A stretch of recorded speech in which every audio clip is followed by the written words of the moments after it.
ये चट्टान कलंदर है और इसके पीछे ये चौथम्बी है।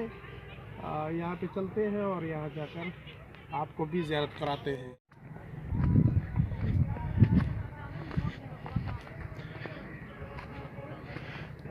ये सिंध की सरज़मीन, अलमों की सरज़मीन के जहाँ पे आपको अलम मिलेंगे। बहुत तारीख़ी शहर है ये, और यहाँ पे माशाल्लाह मुहिब्बान अहले बैत बड़ी तादाद में रहते हैं। और इस शहर का बहुत तारीख़ी पस मंज़र है। ये देखें, ये जो हमने देखी चट्टान कलंदर, ये सामने सफ़ेद रंग में जो नज़र आ रही है, इसकी ज़ियारत कर ली। और ये चौथम्बी की ज़ियारत के लिए थोड़ा ऊपर जाना पड़ेगा। सीढ़ियाँ बनी हुई हैं, आप चाहें तो सीढ़ियों से भी चल सकते हैं और सीढ़ियों के ज़रिए भी आप ऊपर जा सकते हैं।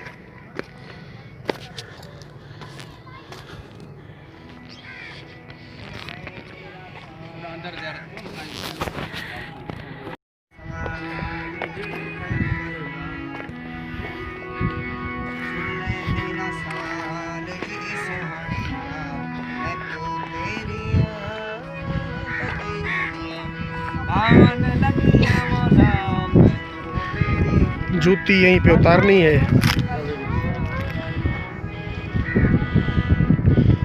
और फिर ये सीढ़ियाँ चढ़कर ऊपर जाएंगे।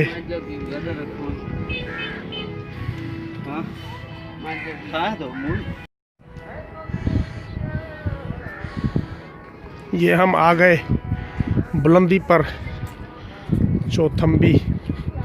ये सामने अलम पाक और इसके पीछे ये जो सफ़ेद ये जो अलम नज़र आ रहा है, ये जन्नतुल बकी इमाम बारगाह नाम से मशहूर है। और सामने जो है वो ये मंशूर दंड है, पानी जो है झील है मंशूर की। और जो आगे जाके यहाँ करीब ही दरिया सिंध में फिर पानी ये दाखिल होता है यहाँ से।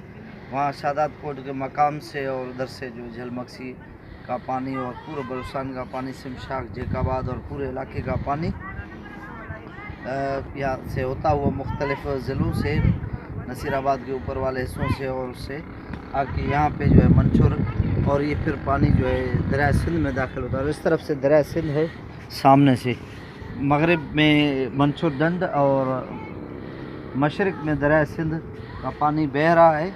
यहाँ चौथम्बी से ये सारे शहर का इलाके का नज़ारा किया जा सकता है।